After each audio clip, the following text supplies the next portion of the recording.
The afternoon sun poured gently through the large glass windows of the cafe, casting golden streaks across the polished wooden tables. It was one of those places that carried a sense of quiet elegance.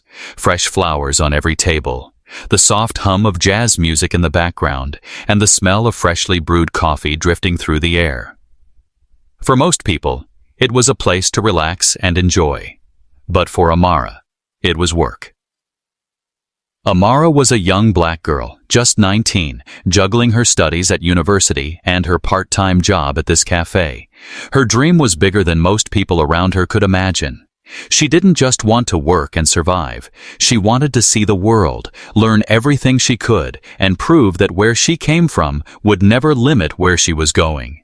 Every shift, every customer she served, was just one step closer to her future. That day had been busy. Businessmen with laptops typed furiously, couples sipped coffee together, and tourists stopped by for a quick snack. Amara, wearing her neat uniform and warm smile, moved gracefully from one table to another, carrying trays, taking orders, and always making sure each customer felt cared for. She was tired, yes, but she never showed it. Her eyes sparkled with kindness, and she spoke to everyone with respect. Just as she was wiping down a table near the window, the cafe door swung open with a slight gust of wind. In walked a tall man in a crisp gray suit, his shoes polished like glass, and his wrist gleaming with a gold watch. Everyone seemed to notice him, not because he was handsome, but because he carried himself with the kind of confidence that demanded attention. His presence said everything: money, power, and pride. The man was Mr. Hughes, a well-known millionaire in the city. He was a businessman who loved luxury, and he believed wealth gave him the right to look down on others. For him, a cafe like this was just another place to flaunt his importance. He adjusted his tie, scanned the room like he owned it, and then sat down at one of the best tables by the window. Amara, unaware of who he really was, walked over with her notepad and pen. "Good afternoon, sir," she said warmly. "Welcome. Can I get you something to drink?" Mr. Hughes looked up at her, his eyes scanning her quickly, almost dismissively. He gave a small smirk. I'll have your finest coffee," he said, his tone casual but laced with superiority. "Of course," Amara replied with her usual politeness, jotting down his order before heading back to the counter. From the start, Hughes didn't take her seriously. To him, she was just another waitress, someone beneath his level, someone who existed to serve. He leaned back in his chair, tapping on his phone, barely glancing up when Amara returned with his steaming cup of coffee. "Here you go, sir," she said kindly, placing it gently in front of him. He muttered, not even bothering to look her in the eye.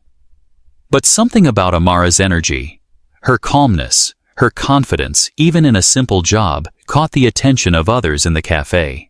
She didn't shrink back in front of him. She didn't let his dismissive attitude change the warmth of her service. She simply smiled and went on to the next table, treating every customer equally. Mr. Hughes, however, wasn't done. He put down his phone after a few minutes and called her back with a sharp snap of his fingers. Amara, though a little irritated inside, walked over without showing it. "Yes, sir? Is there anything else you'd like?" she asked gently. He tilted his head, studying her as if she were some kind of puzzle. "Tell me something," he said, his voice dripping with arrogance. "What do you plan to do with your life? You're young, but working here doesn't seem like much of a future."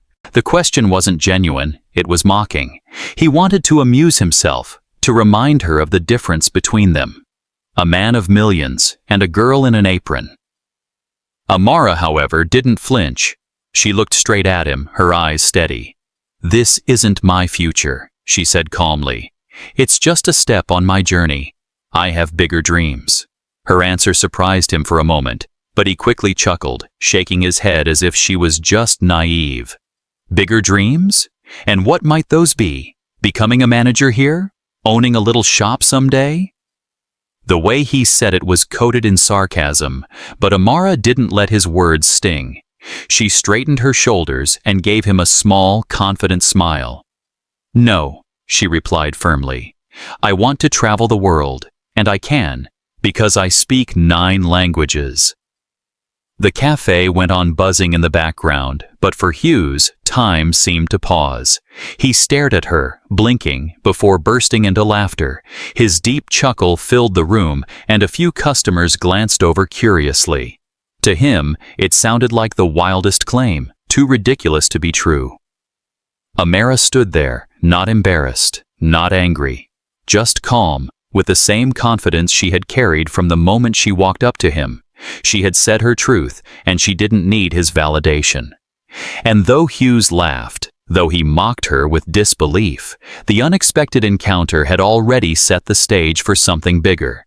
In that moment, he didn't realize it, but the very thing he was laughing at would soon leave him completely stunned.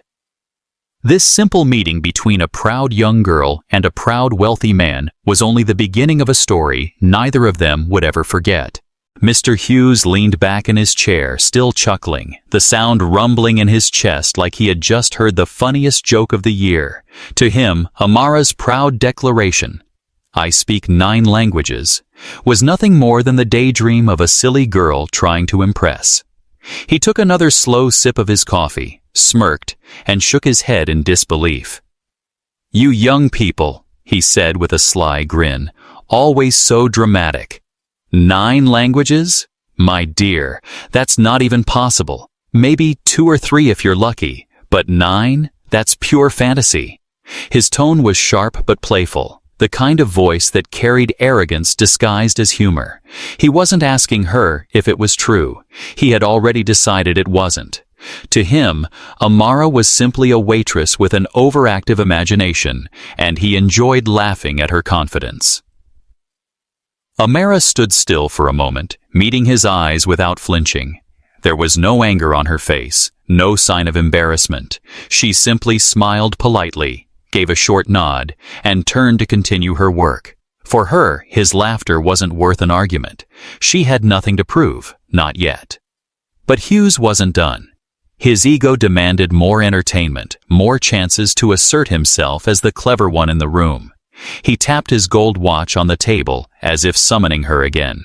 "Come here," he said, louder this time, catching the attention of 2 men at the next table. Amara, though she could have ignored him, walked over calmly, notebook in hand. "Yes, sir?" she asked in her usual polite tone. He leaned forward, lowering his voice but keeping his mocking smile. "Tell me, sweetheart, where exactly did you learn all these so-called languages? A book from the library? A phone app? Or did you just dream them up while cleaning tables?" The words were sharp, meant to belittle her.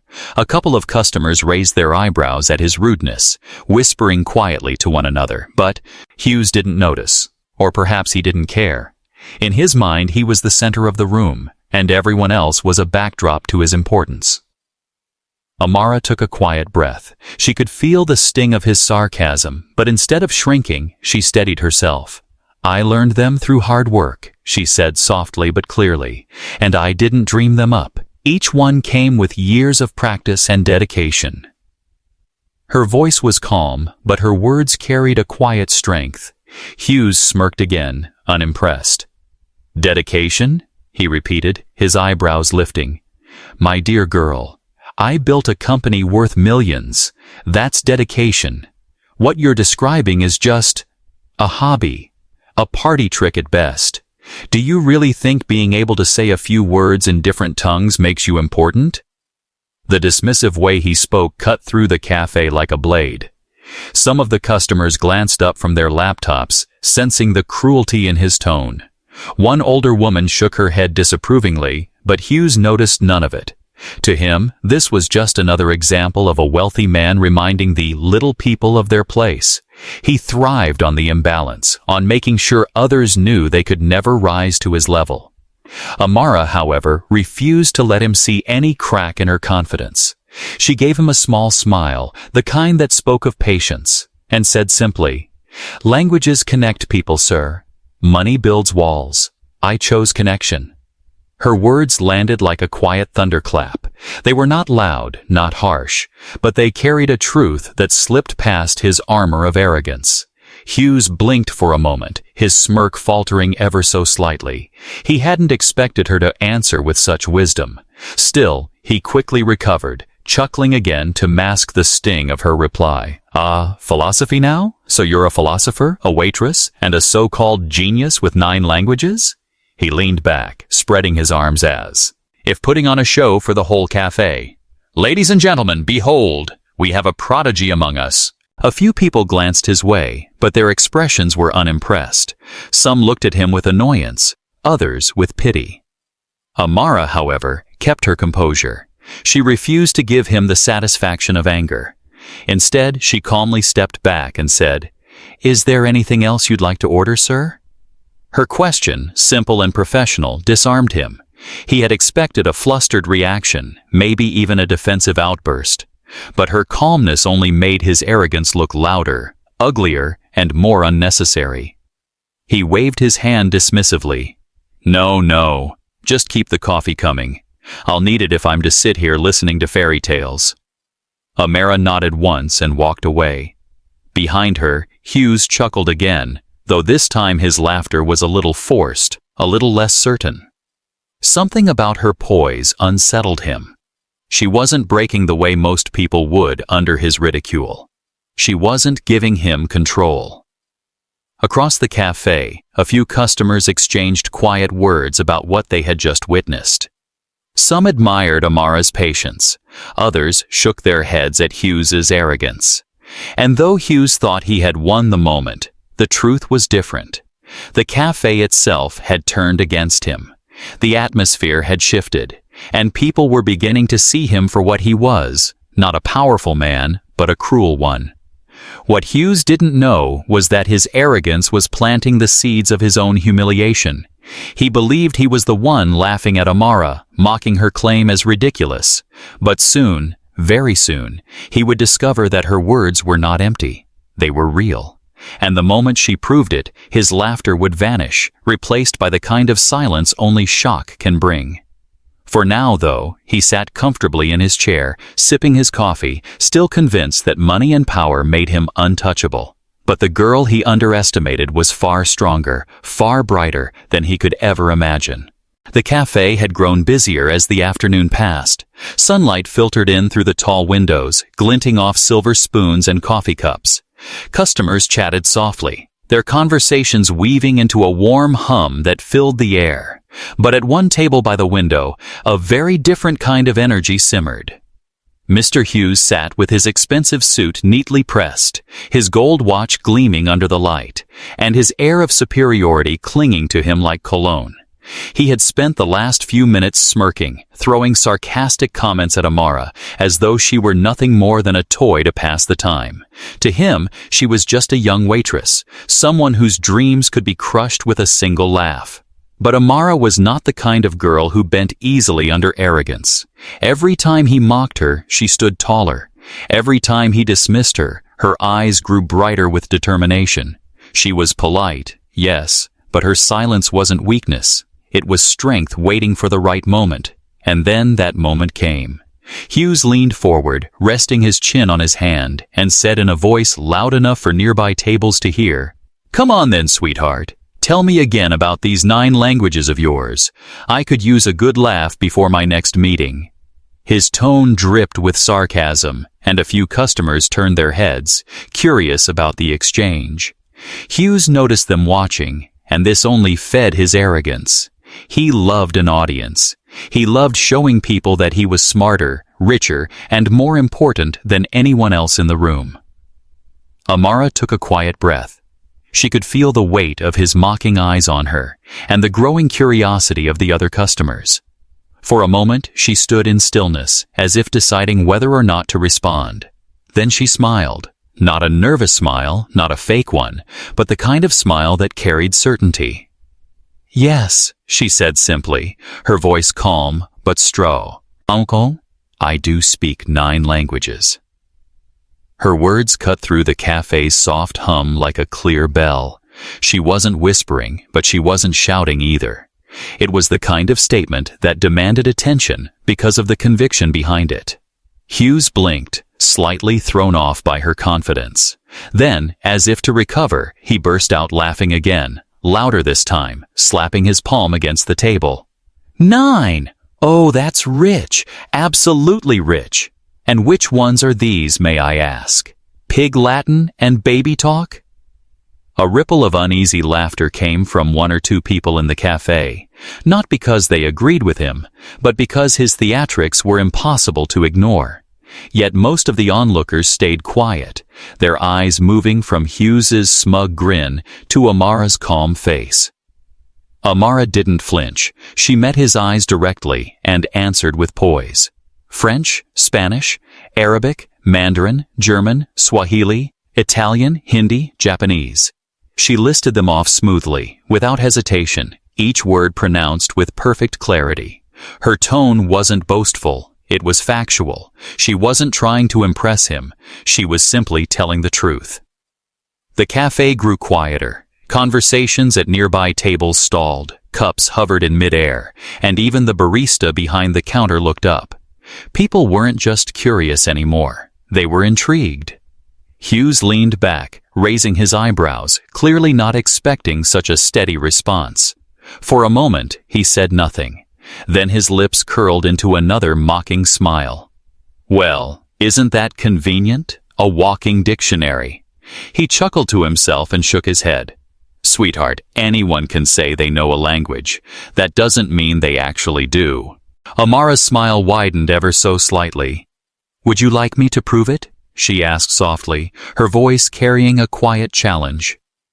That simple question changed the atmosphere instantly. Customers leaned in, their curiosity now sharper than ever. A couple who had been about to leave stopped near the door, waiting to see what would happen. Hughes, realizing he had an audience, smirked wider. To him, this was perfect. A chance to expose what he assumed was nothing but a bluff. Prove it? He repeated, pretending to look serious, though his tone was dripping with mockery. Oh, by all means, my dear, give us a little show. Entertain us. He spread his arms theatrically, as though presenting a stage for her. Amara glanced around at the customers watching, then looked back at Hughes. She didn't tremble.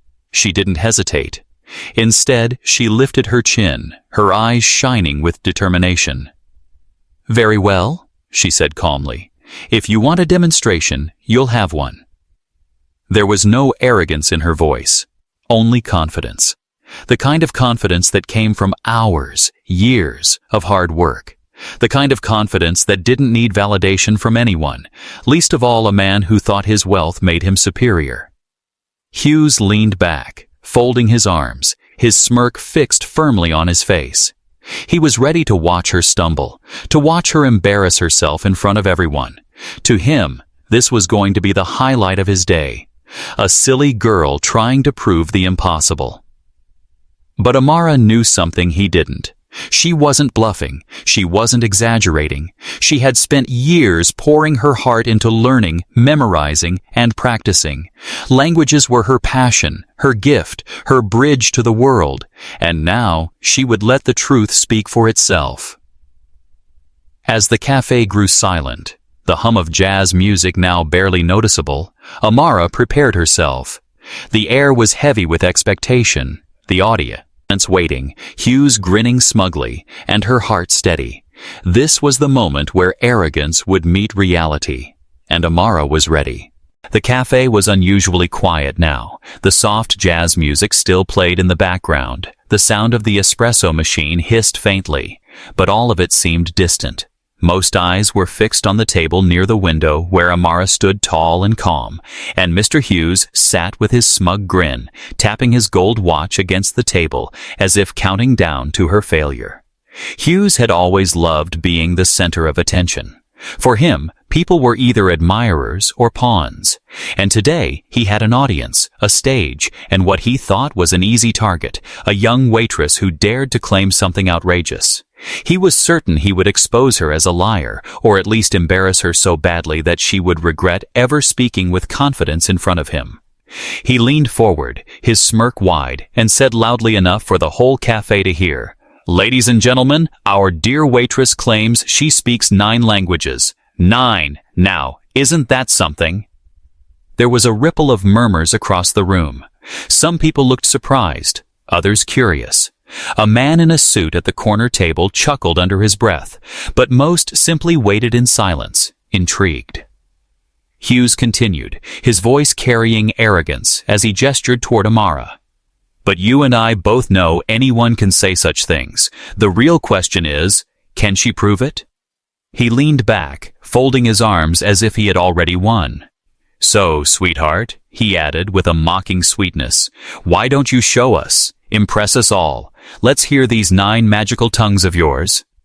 The challenge hung in the air like a gauntlet thrown. Amara stood very still, her hands folded in front of her apron. She looked around at the faces watching her. Customers who had paused mid-bite, a mother with a stroller who had stopped near the counter, even the barista, who was pretending to wipe cups, but was really leaning in to listen. Her eyes returned to Hughes, and she could see the amusement dancing there. He didn't believe in her. He wasn't even giving her the dignity of possibility. He had already decided this was going to be her humiliation. But Amara had lived her whole life with people underestimating her. She was used to the looks, the assumptions, the doubts, and she had never let them define her. This was no different. She took a quiet breath, then said softly, "Very well. If you want a demonstration, I'll give you one." The room fell completely silent. Even the hiss of the espresso machine seemed to pause. Hughes's smirk widened. "Oh, this should be good," he said, settling comfortably in his chair, his expensive cufflinks catching the light. Amara didn't look at him again. She closed her eyes for a brief second, steadying herself, then opened them and began to speak, in French. Her words were smooth and fluent, carrying the melody of the language with perfect ease. She greeted the customers, wished them a good day, and spoke a few lines of poetry she had memorized long ago. A woman at one of the tables gasped softly, her own French heritage allowing her to recognize immediately that Amara's accent was flawless. Without hesitation, Amara shifted to Spanish. The rhythm of her speech changed, rolling and warm, like sunlight through open windows. She spoke about her favorite books, her voice steady and confident. The cafe was transfixed. Then came Arabic. Her words curved and flowed, deep and resonant, carrying a strength that made several customers sit straighter in their seats. Then Mandarin, crisp and precise, each tone carefully shaped. Then German, sharp and strong, followed by the fluid beauty of Italian. Every transition was seamless, each language spilling effortlessly from her tongue, as if she had lived in those worlds her whole life. By the time she spoke Swahili, her mother's native tongue, there were tears in the eyes of an older man at the back who whispered, "She's perfect." Hindi came next, full of vibrancy and rhythm, and finally, Japanese, soft yet powerful, ending with a graceful bow of her head. The cafe erupted in stunned silence. For a long moment, no one moved, no one spoke. It was as if the entire room had forgotten to breathe. Amara stood quietly, her hands folded once again, her calm smile unchanged. She hadn't raised her voice, hadn't sought applause. She had simply done what she knew she could do, nothing more, nothing less. Hughes, however, looked as though the ground beneath him had shifted. His smug grin had vanished, replaced by a frozen expression of disbelief. His eyes were wide, his lips parted, but no sound came out. For the first time that afternoon, the millionaire had nothing to say. The silence broke with a single clap, then another, and then, all at once, the cafe filled with applause. Customers cheered, smiled, and nodded toward Amara with admiration. Even the barista joined in, clapping from behind the counter with a proud grin. Hughes sat motionless, the applause crashing around him like a wave he couldn't stop. The very audience he had hoped would laugh at Amara was now celebrating her brilliance, leaving him exposed and small. Amara, still calm, gave a small nod of thanks to the room, then turned back to Hughes. Her voice was soft but firm as she said, "Languages are not magic, sir. They are the result of patience, discipline, and love for learning. That is what you were laughing at." Her words landed with quiet power, and Hughes flinched as though struck. In that moment, the roles had shifted completely. The millionaire, who had walked in with arrogance and pride, was now humbled before a young waitress whose strength came not from wealth, but from knowledge. And though the story was far from over, the cafe would never forget the day when a proud declaration turned into a public triumph. The clapping had slowed down, but the energy inside the cafe remained alive, as though electricity lingered in the air. Amara had already done what many thought impossible. She had spoken 9 languages in front of strangers and left them spellbound. But the real magic of that moment was not only her fluency, it was the way each language seemed to connect to someone in the room, as if her words had reached directly into their hearts. When she had first spoken French, it had been more than correct grammar. Her voice carried warmth, like sunlight spilling across a Parisian morning. A woman seated near the window, visiting from Marseille, had nearly cried. For months she had felt invisible in this foreign country, her accent drawing confused stares whenever she spoke, but hearing Amara made her feel seen. She whispered softly, "Parfait. Elle est parfaite." Then Spanish. The room had felt like it shifted in rhythm. Amara rolled her R's with ease, her sentences painting images of books and poems she had studied. A young man at the back table, originally from Mexico, closed his eyes for a moment. He hadn't heard his native tongue spoken with such fluency since leaving home. He felt warmth spread across his chest as if, for just a second, he was back in his grandmother's kitchen, listening to her stories. When Amara's voice had dipped into Arabic, the cafe grew even quieter. There was power in the sound, but also grace. An older gentleman near the counter had tears forming in his eyes. He hadn't expected to hear his sacred language spoken here, in a coffee shop, by a waitress who was supposed to serve, not inspire. He whispered a prayer under his breath, not for himself, but for her, a blessing for her brilliance. Mandarin followed, sharp yet melodic. Amara's tones were flawless, something that even seasoned learners often struggled with. A university student, sitting alone, with her laptop, stared in disbelief. She had been studying Mandarin for 2 years and still stumbled, yet here was this young woman weaving sentences effortlessly. The student's fingers stilled on the keyboard as she felt a strange mix of envy and admiration. The switch to German was like a drumbeat, firm and commanding. Every word seemed carved from stone. A businessman, who had been typing furiously on his phone, stopped mid-message and looked up. He had lived in Berlin for years and recognized the authenticity in her accent. For a moment, he wasn't in a cafe. He was walking through Alexanderplatz on a cold winter morning, the sound of German echoing around him. Then Italian swept through like a song. Amara's voice turned light, playful, her words flowing like music. A woman traveling with her teenage daughter giggled softly, whispering, "Listen, she sounds just like Nona back home." Her daughter nodded, eyes wide with admiration. When Amara spoke Swahili, something shifted inside her.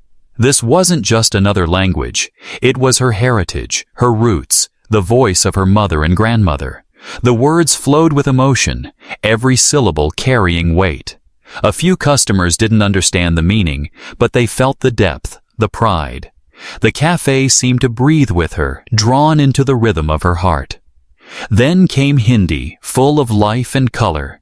She moved her hands gently as she spoke, the way native speakers often did, giving her words a dance-like energy. A family sitting in the corner, visiting relatives from India, sat up straighter. The grandmother clasped her hands together, smiling with astonishment. "Bahut khubsurat," she whispered. "So beautiful." Finally, Japanese. Amara bowed her head slightly before beginning, her voice calm and graceful. Her sentences were measured, deliberate, carrying the elegance of the culture itself. A man near the door, Wabius. Ho had lived in Tokyo for a decade, felt goosebumps rise on his arms. When she ended with a soft bow, the silence that followed was almost sacred. One by one, her languages had woven threads across the cafe, binding strangers together in awe and respect. She hadn't just proven her talent. She had touched lives, each word stirring a memory, a connection, a piece of someone's soul. And at the center of it all sat Mr. Hughes. At first, he had smirked, convinced she would falter, but with each language, his arrogance chipped away. By the time she reached Swahili, his face was no longer smug. It was pale, his jaw tight. His eyes darted around the room, noticing how everyone was looking at her with admiration, how not a single soul was laughing. It wasn't supposed to go like this. He had expected entertainment, not revelation, but Amara's brilliance was undeniable, and worse, it had made him small. When the applause came, it wasn't polite, it was thunderous. People stood, clapped, some even cheered. A stranger reached out to shake Amara's hand as she passed by. Another offered to pay for her shift meal. She didn't bask in it. She simply nodded humbly, her smile calm. She had never performed for applause. She had only shown the truth of who she was.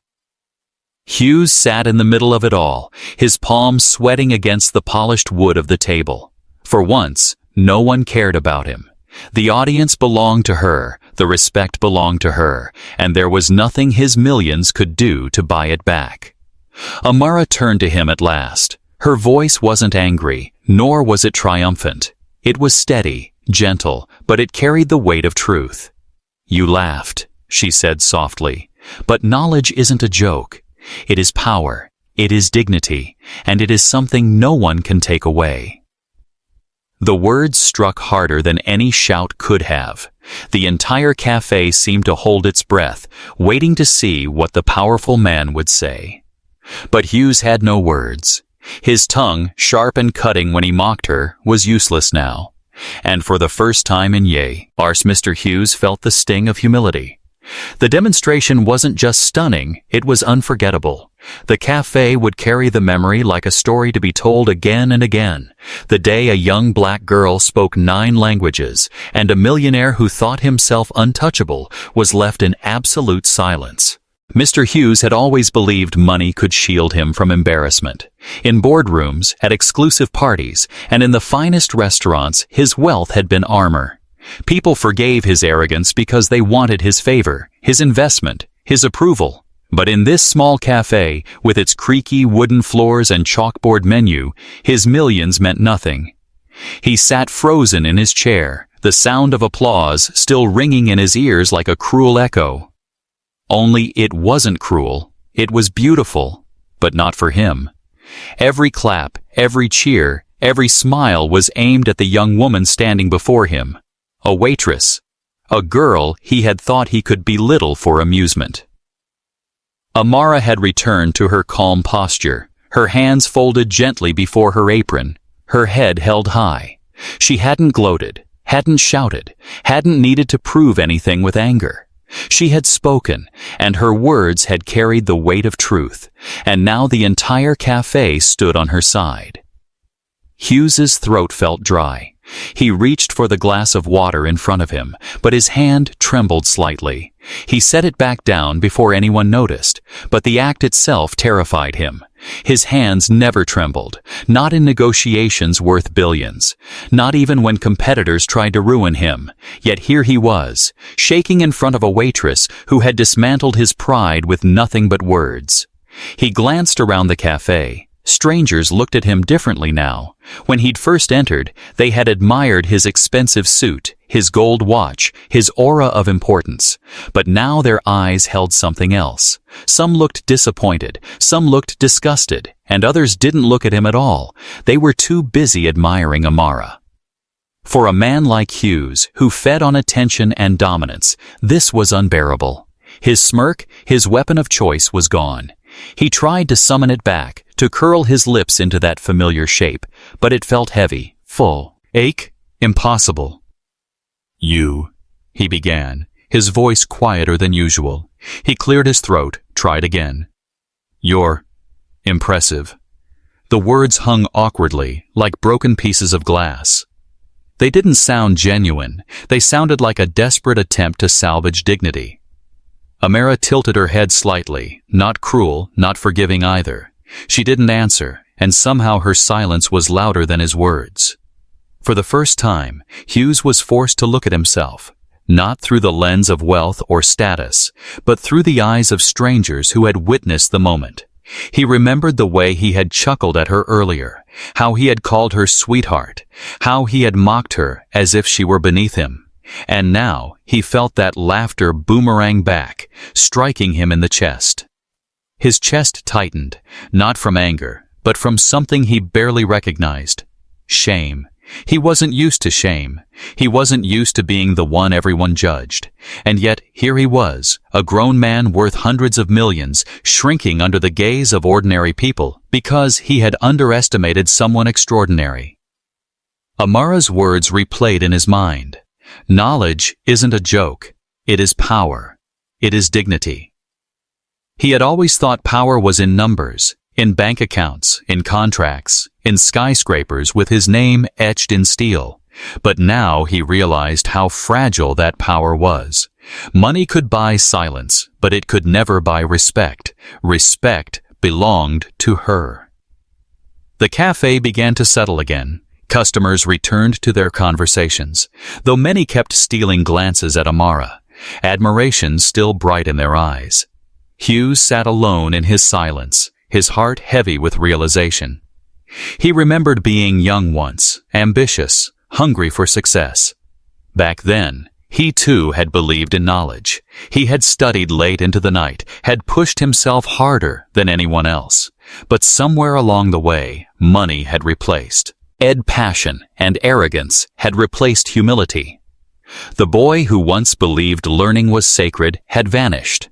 And now, in this cafe, watching a girl who worked as a waitress speak 9 languages with dignity, Hughes felt the ghost of that boy stir inside him. It was painful to realize how far he had strayed, painful to feel that he had mocked in her what he had once admired in himself.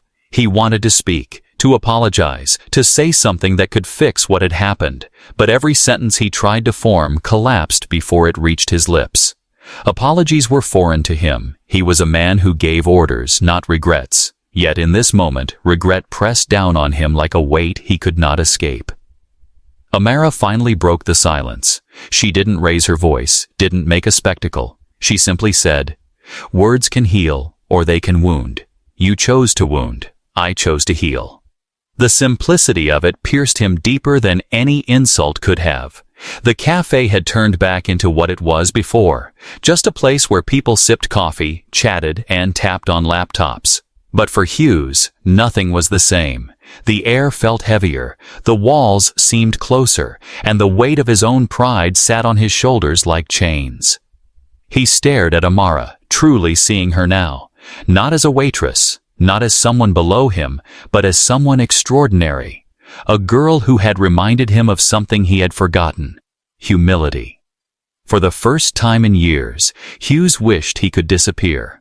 Not into his mansion, not into his office, but into a place where he could start over, strip away the arrogance, and remember what it meant to respect others. But there was no starting over in this moment.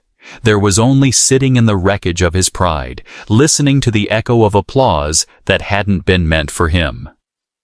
The shock wasn't just that she had spoken 9 languages. The shock was that she had exposed him, not with cruelty, but with truth. And truth was far harder to face than mockery. Hughes lowered his head slightly, unable to meet her eyes any longer. And that was the day the millionaire who thought himself untouchable discovered that real power didn't belong to those with money, but to those with wisdom and dignity.